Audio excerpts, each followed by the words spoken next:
ఒకప్పుడు ఇంజనీర్ అవ్వాలి అంటే హైదరాబాద్కో బెంగళూరుకో వెళ్లాల్సి వచ్చేది. ఇంకా పైలట్ అవ్వాలి అంటే ఇతర రాష్ట్రాలకో వేరే దేశాల వైపు కూడా చూడాల్సి వచ్చేది.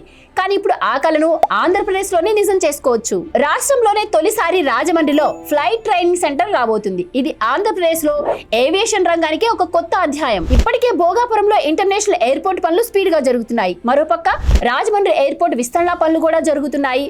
రాష్ట్రంలో విమానయాన రంగానికి కావాల్సిన మౌలిక సదుపాయాలు ఒక్కొక్కటిగా పెరుగుతున్నాయి. ఇప్పుడు వాటికి తోడు ఫ్లైట్ ట్రైనింగ్ సెంటర్స్ కూడా రావడం వల్ల ఏవియేషన్ సెక్టార్ కి కావాల్సిన మనుషులు కూడా ఇక్కడే తయారవుతారు. ఈ ట్రైనింగ్ ను 3 బ్యాచ్ల్లో ఇస్తారు. మొదటి బ్యాచ్ లో 50 మంది, సెకండ్ బ్యాచ్ లో 75 మంది, థర్డ్ బ్యాచ్ లో 100 మంది, ఇలా పెంచుకుంటూ పోతారు. ఈ కోర్సు ఫీజు సుమారు 62 లక్షలుగా నిర్ణయించినప్పటికీ భవిష్యత్తులో లభించే కెరీర్ అవకాశాలను బట్టి ఇది ఒక గొప్ప పెట్టుబడి అనే చెప్పొచ్చు. ఎందుకంటే ప్రస్తుతం భారత్ లో ఏవియేషన్ సెక్టార్ చాలా స్పీడ్ గా డెవలప్ అవుతుంది. కొత్త విమానాశ్రయాలు వస్తున్నాయి, కొత్త రూట్లు కూడా వస్తున్నాయి. అదే స్థాయిలో పైలట్లు, ఇన్స్ట్రక్టర్లు, ఏవియేషన్ ప్రొఫెషనల్స్ అవసరం కూడా పెరుగుతుంది. ఇక దీంతో పాటు ఎక్కడైతే ఎయిర్పోర్ట్ ఇన్ఫ్రాస్ట్రక్చర్ పెరుగుతుందో అక్కడికి హోటల్స్ వస్తాయి, లాజిస్టిక్స్ కంపెనీస్ వస్తాయి, టూరిజం పెరుగుతుంది, వేర్ హౌసెస్ పెరుగుతాయి.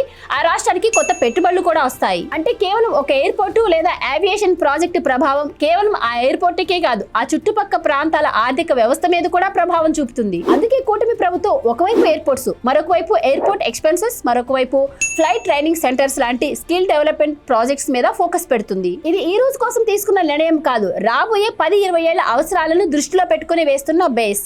మరి రాజమండ్రిలో రాబోతున్న ఈ ఫ్లైట్ ట్రైనింగ్ సెంటర్ పై మీ ఒపీనియన్ ఏంటో కమెంట్ చేయండి.